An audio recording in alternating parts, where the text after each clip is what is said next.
This is Dave Pellegrinelli at TitleSearch.com.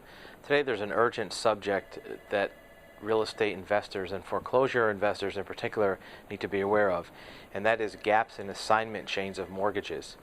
In the past decade, as we all know, there were millions of mortgages which were refinanced and new mortgages financed at a much higher pace than in the past.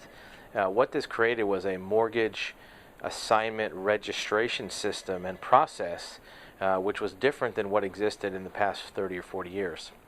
And basically what happened was, as we know, mortgages were securitized by the financial industry into investments that hedge funds and pension funds invested in and owned these mortgages rather than actual banks and lenders themselves.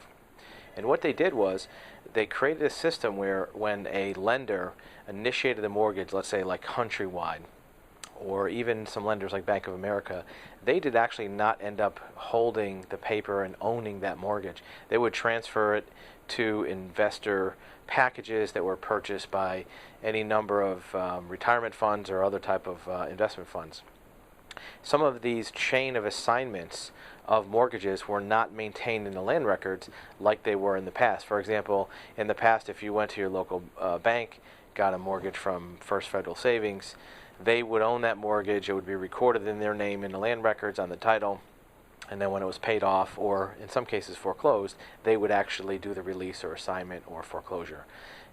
What's happening now is there are many loans which have been foreclosed that the original lender, let's say it was a retail lender such as Countrywide, is different from the entity that did the foreclosure.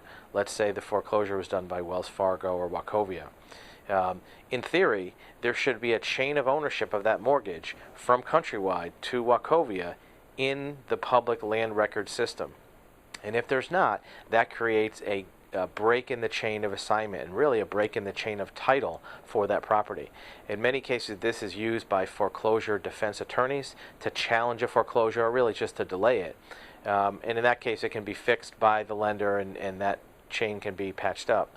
The bigger problem is when the chain is not noticed, the break in the chain is not noticed during the course of that mortgage. It's foreclosed, there's no challenge, the property is sold at auction through a sheriff's sale or from the lender itself as part of an REO package, and an end user buyer, maybe a foreclosure investor, maybe a retail buyer, an end user resident buys that property, and there still exists that break in the chain of assignments of the mortgage. This is a risk for that owner. It's a special risk for an investor, a foreclosure investor who may not have a title insurance policy. Even buyers who have a title insurance policy may find that that policy does not cover that particular error, that title defect, or even if it does, it's going to be a very long and inconvenient process to get it resolved. So the message from this is, if you are purchasing a property as an end user resident, as a foreclosure investor, or any buyer, and you look at that assignment history of that mortgage that was foreclosed, be sure that there is a very clear chain of ownership of that mortgage from the original entity that lent it to the end user who assigned it or who foreclosed it prior to it being transferred to the buyer. There's already been a case, several cases, but one in Massachusetts, and you should look it up. It's U.S. Bank versus Ibanez. That property was foreclosed by U.S. Bank, and it was purchased by an innocent third party, and it may even have been purchased by somebody else after that. But those buyers who own that property were removed from that property, and their ownership was canceled because the judge in that case determined that the foreclosure was not valid because the bank who did the foreclosure did not actually own that mortgage.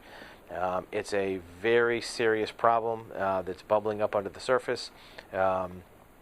It can be fixed during foreclosure, but it's worse if it's not caught before the foreclosure. So again, if you're a potential investor or you're looking at taking an interest in a property, be sure to look at that foreclosure. If it's a foreclosure, to look at that chain of assignments to make sure that there's a very clear ownership chain of the mortgage from the original issuer to the last bank or lender who had it, to make sure there's no breaks in the chain that could create damage for you as an owner or expense down the road.